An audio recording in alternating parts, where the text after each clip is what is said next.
Good afternoon, everyone. Thanks for joining us here on the ice. On ASTV. Sorry, Sport Manitoba ASTV Sportscast. Today's lucky guest joining me, Rick Brownlee. Now, Rick, I'm going to mess this up, so I'm going to have you do this for me. You wear several different hats and titles at the building in 145 Pacific Avenue. You're very busy today. Lots of silent auction prizes and stuff for the upcoming event, which we won't get into just yet. But tell us the titles you wear and enjoy with Sport Manitoba. I've been the executive director of the Manitoba Sports Hall of Fame for 33 years, Theo. And the last 20 years, they've added the title of Sport Heritage Manager as I've become part of Sport Manitoba's staff. So a couple of hats to wear, but they're all around sport heritage.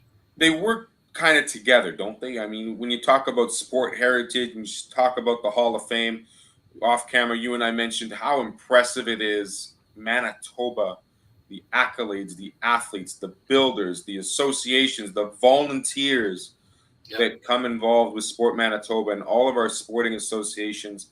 Truly incredible. It really is, Theo. You just look at the teams alone. Manitoba and Winnipeg is always the first Memorial Cup champion, the first Olympic hockey champion, the first Grey Cup champion that came out of the West, and the first Memorial Cup champion. It goes on and on and on, and that's just in the teams, and the individuals that make up our sport heritage are even more impressive. I also learned that in 1904, I believe it is, the Summer Olympics lacrosse, we won the gold medal versus when it was in St. Louis, Missouri. We were the first team to do that as well. So that's pretty impressive nonetheless. The Winnipeg Shamrocks, little luck of the Irish, yeah. There we go, my friend. So not to foreshadow what's happening May 18th, but it's International Museum Day upcoming. Mm-hmm. And if you haven't been to the building in 145 Pacific Avenue, just I think 8 or 9 steps up and a little bit past the front desk is our Hall of Fame area. How are these athletes, builders, and teams inducted into the Hall each year?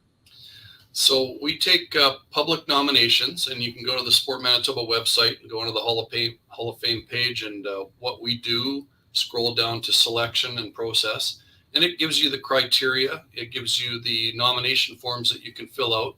And every spring we ask the public to nominate athletes, builders, and teams. And then we have a volunteer selection committee, Theo, that the chairperson is on my board of directors, but otherwise there's complete separation between who runs the Hall of Fame and who decides who goes into the Hall of Fame.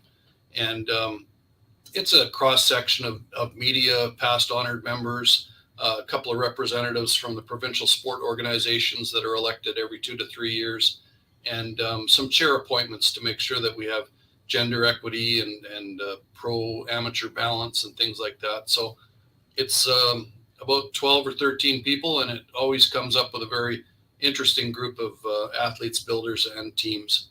Usually 7 to 8 inductee units. It's a generic and organic thing in terms of how many of those are athletes, how many of them are builders. Occasionally you get an athlete builder, somebody like a Garth Pischke, for example, who was as good an athlete as he was a coach in volleyball, and teams. And then we get together in November and have a sit-down induction dinner and celebrate at that time. This year, to catch up with the class of 2020, which, like everything else, got put on hold, we put in half the inductee class on November 21st at a traditional sit-down dinner at the Victoria Inn in Winnipeg. And the other half we just honored at the Night of Champions that Sport Manitoba recently held, April 21st at the Club Region Event Center. So both methods of induction were deeply appreciated by the individuals and teams involved. And I think we're going to have a look and see whether we continue that format or whether we pick one or the other. Definitely November was not subdued at all by the Night of Champions recently this past month, but is it safe to say that we're finally caught up with everybody that deserves the recognitions that they sought for and are now part of this great group of athletes, builders, and teams? Yeah, well, it's been 42 years now. There was no class of 2021 due to the pandemic. And we've had 2 or 3 significant what we called veteran induction ceremonies, where we tried to catch up to some of these individuals and teams that might have slipped through the cracks of time as the selection committee got younger and forgot about them. So I would say we've done a pretty good job in catching up with those. We may do some more digging because we have a selection research committee that gets together and tries to find more of these people that are deserving. And we celebrate, every 5 years, the 45th or the 50th anniversary. We might have another veteran catch-up class. But as a general rule, I think we used to induct around 10 units every year. We've shrunk down to 9 or 8, and now we're looking at 5 or 6 to maintain the bar of who gets into the Manitoba Sports Hall of Fame. I think the volunteers and staff have done a pretty good job of combing them. But we do service 70 different sports. So really, it's a never-ending pool because there's always sports history being written by our great athletes and teams and the builders that are building them. Let's talk about that because you mentioned, athletes that get honored right away because of some of the great things they do, but also some do fall not to the wayside, but we just don't have enough space for them. The impact and the significance of these honored members sharing their stories with Manitobans, how important is that, not just from a cultural perspective, but from a position of saying, okay, this is where we've come from, this is where we are today, and this is where we're about to go? Yeah, it's truly inspiring, and the inspiration it's like a sport for life cycle, actually, Theo. So I'll use the example of women's speed skating, which is something that Manitoba has produced some really big names, but people don't realize that they go all the way back into the 60s, and Doreen McCannell, who became Doreen Bottrell, Jen Bottrell's mom and Cal Bottrell's wife. Doreen went to the 64 and 68 Olympics as a speed skater, as a 16-year-old and a 20-year-old. Her sister also went at the 72 Olympics, and Liz Levin would have gone in the 70s as well.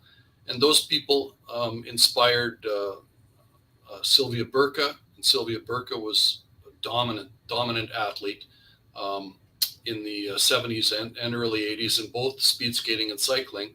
And Sylvia Burka would have inspired somebody like Susan Ock, who went on to win 2 silver medals in the Olympics in 500 meters, as well as a bronze in short track speed skating that people don't seem to remember.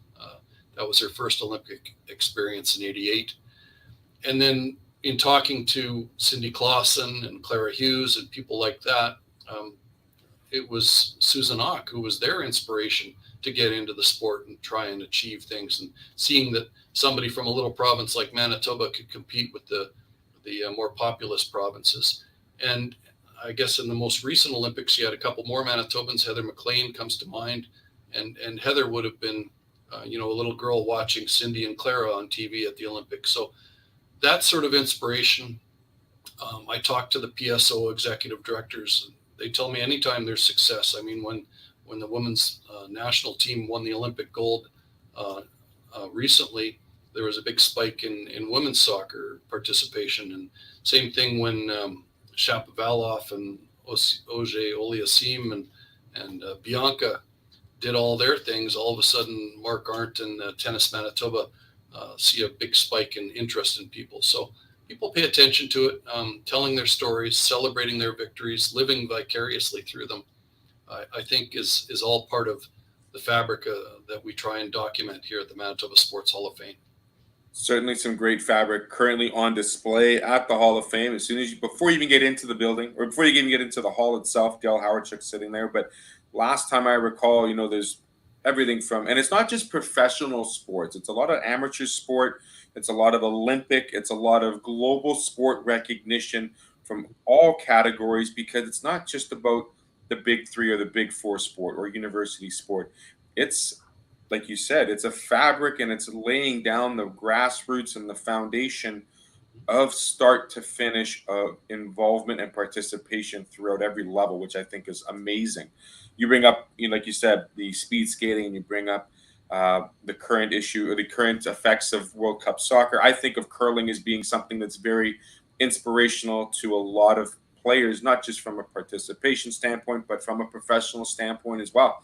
I mean, you look at what Jeff Stoughton has done for his career and the amount of Manitobans he has not only inspired early in his career, but also up until today. So, last thing I want to ask you before we move on, Rick, and we let you get on with the busyness of what you have to prepare for at the beginning of June. How do people engage with the Hall of Fame gallery, and tell us how they can come enjoy some of the displays you and your group have put on?